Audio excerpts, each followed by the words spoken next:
สวัสดีเนาะพี่ๆทุกคนสบายดี FC เบิร์ดทุกคนเด้อครับมื้อนี้บ้างๆก็สิมาขุดเอากกผักหวานเนาะก็คือขุดเอาไปก้าทุกคนเนาะก้าขายตัวนี้คือว่าความจริงเลยพี่น้องก็คือมีคนสั่งมาหลายเนาะบ้างก็เลยต้องจำเป็นลุยป่าผ้าดงมาเนาะยุงกันหลายจำเป็นต้องได้มาขุดทุกคนก็เห็นแล้วกกหนึ่งเนาะกกหนึ่งนี่อยู่นี่เลยนี่เห็นไหมมันจะบังเนาะเป็นกกที่บ่ใหญ่ประมาณคืบหนึ่งแต่ว่าน่าจะแบบน่าจะโดนหลายปีเลยแหละทุกคนเนาะไปจะได้กลับมาเบิ้งนำกันที่ทุกคน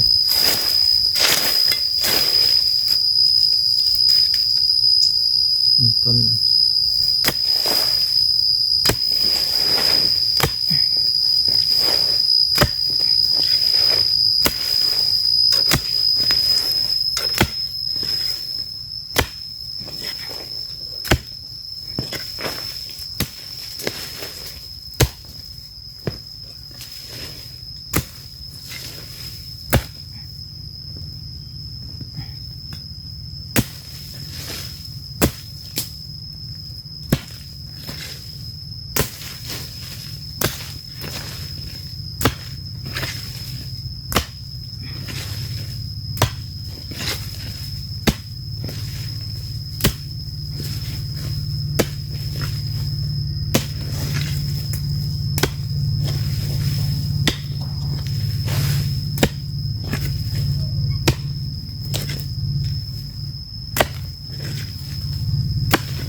โอ้ชับเลยพี่ทุกคน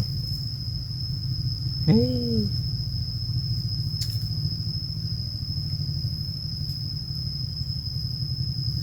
โอ้ยว่าสิคุดเอาเมือห่างมันเลยซับเลยสิได้เด้อโอ้นี่อยู่นี่ห่างมันอยู่นี่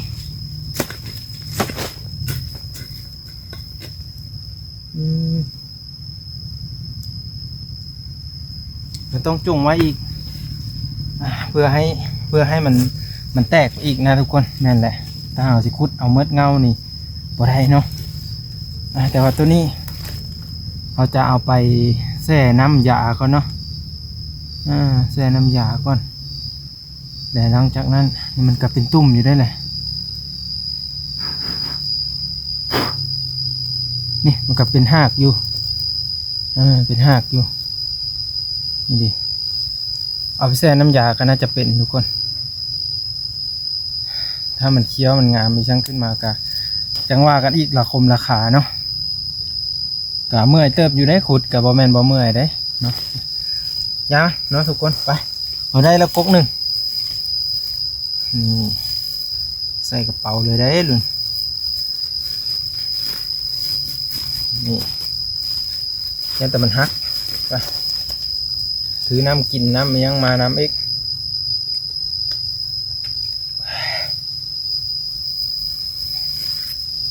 ไปมีจักจกมีจักสวนเนาะมีจักจกมีจักเสียมแต่ก็ต้องลุยเลยทุกคนนี่แต่กกเดี่ยวอยู่นี่เดี๋ยวไปเบิ่งอีกอย่าว่ามีกกอื่นอีกนะคนเอามาเจอนะต้นหนึ่งนี่โอ้หมดกระกัดพอหมดนี่ขอตัวบ้างตั้งกล้องก่อนขอหนึ่ง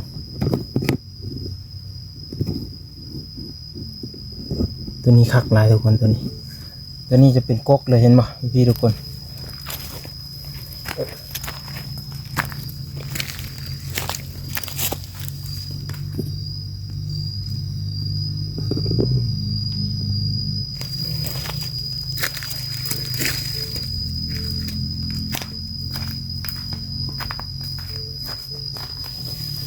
มาบ้างจะเหมาเอาหมดเลยเดี๋ยวนี้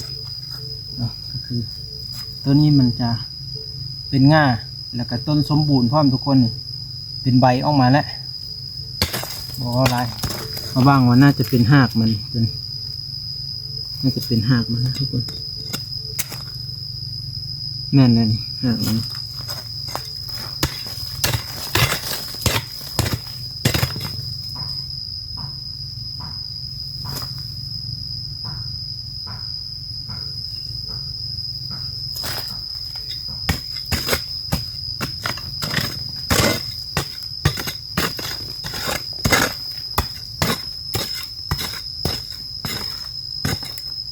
โอ้แม่นเลยทุกคนว่าบ่พิษเลยนี่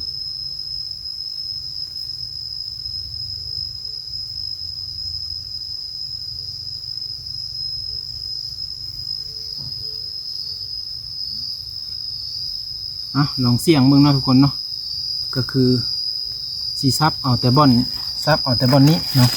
ตัวนี้เราจะทมดินไว้เพื่ออยากให้มันป่งขึ้นมาอีกนะทุกคนเนาะ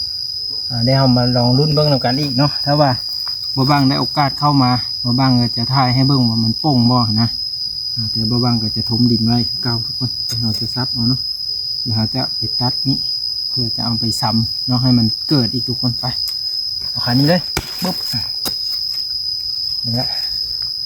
ขานี้ปุ๊บนี่หักมันเอาไปกาเลยกาหมดหักเลยก็คือแถวนี้ถ้าเขามาหาถ้าเขามาหาก็คือสิบ่เจอแล้วบัดมาบางเก็บหมดแหละหมดเลยสิ่งใดที่มันเป็นเงินเก็บหมดปากดังบ่ได้เดี๋ยวเขามาไล่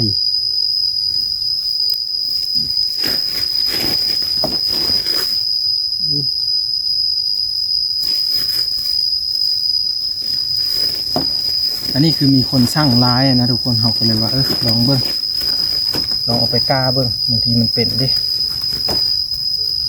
ไป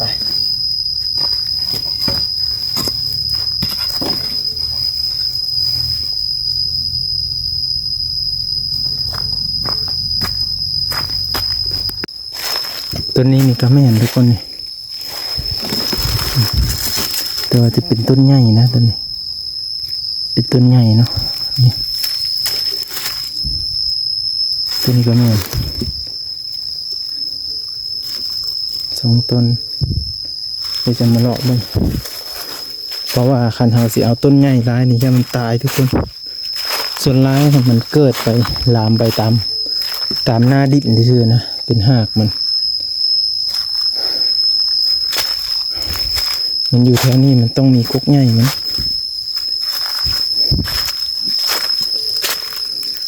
บางทีมันมีกกที่มันใหญ่นะทุกคนมันก็เลยว่าหากมันลามไป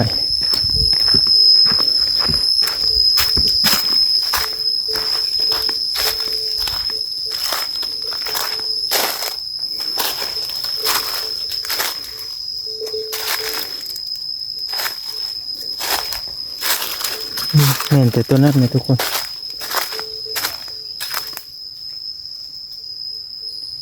แถวนี้บ่มีแถวนี้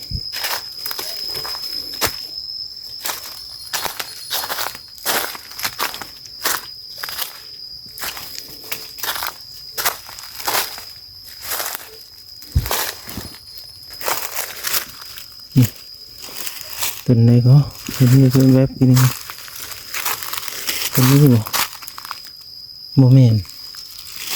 ทุกต้นใดนี่บ่โมเมนต์กี่หนึ่งท่านก็เห็นเลยนี่มันบังตาแล้วตาเขาสิเอาต้นใหญ่เลยเด้ลองมาดูเลยทุกคนเดี๋ยวบางขุดก่อนเด้อไปนี่บางขุดก่อน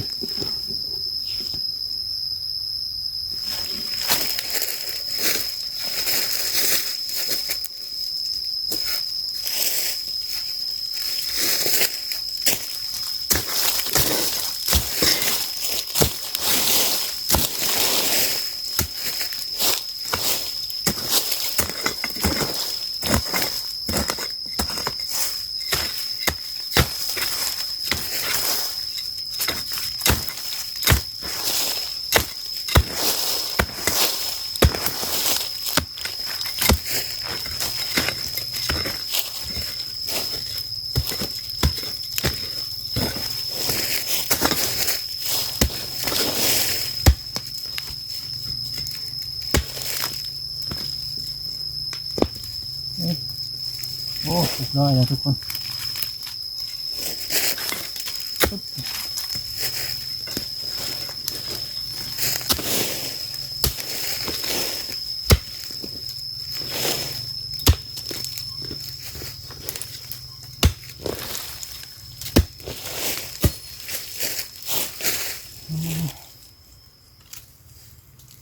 มันแบบ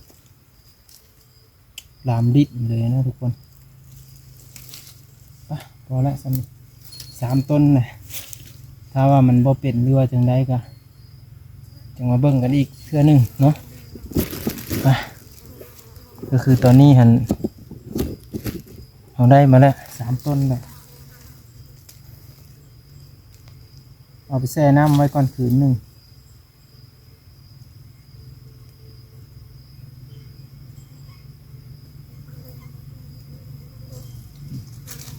ต้นนี้ก็ถือว่าง่ายนะทุกคนต้นง่ายดี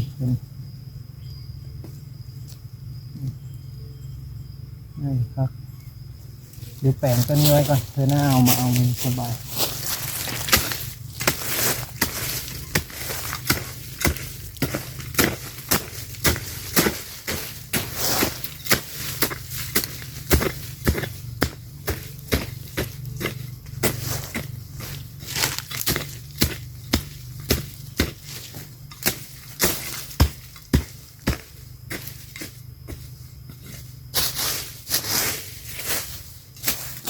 อันนี้คือธรรมชาติเด้อทุกคนเด้อก็คือต้นอันนี้ฮะมันจะอยู่ตามป่าตามอันนี้แหละทุกคนและแบบว่าฤดูกาลที่มันออกเนาะผู้ใดอยากได้ก็มาหาเอาสินะก็คือมาหากินเลยประมาณนี้ผู้ใดอยากได้ก็ได้ก็คือตอนนี้เราก็ได้ละ3 ต้นแหละเนาะไปเดี๋ยวบังเอาห้องกระสอบไว้ก่อนเด้อพี่ทุกคน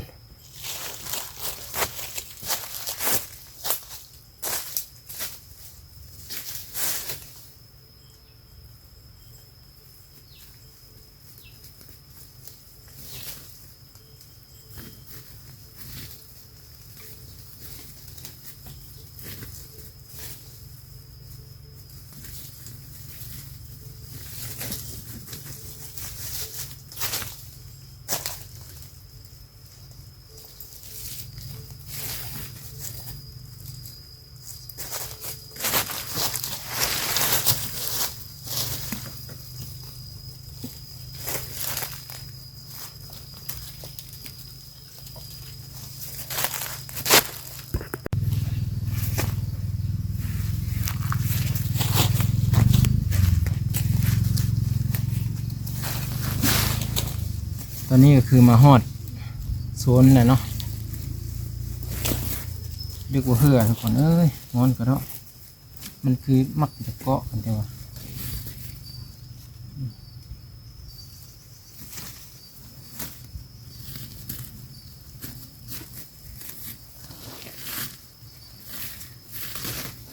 เกาะดีขนาดเลย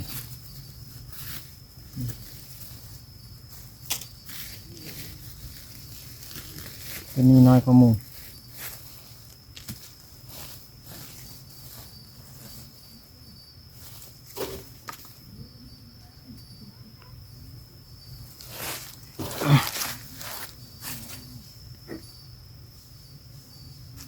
ตัวนี้จะอันนั้นไว้ก่อน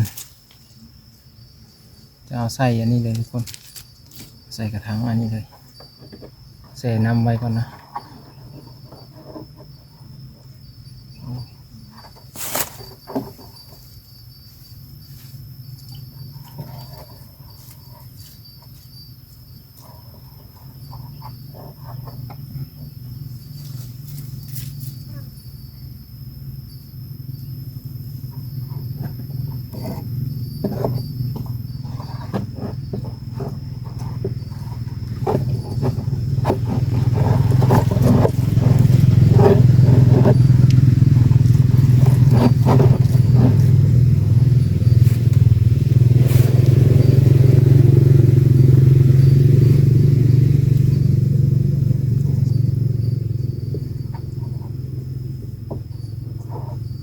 ให้มันแบบซุ่มซื่นก่อนนะทุกคน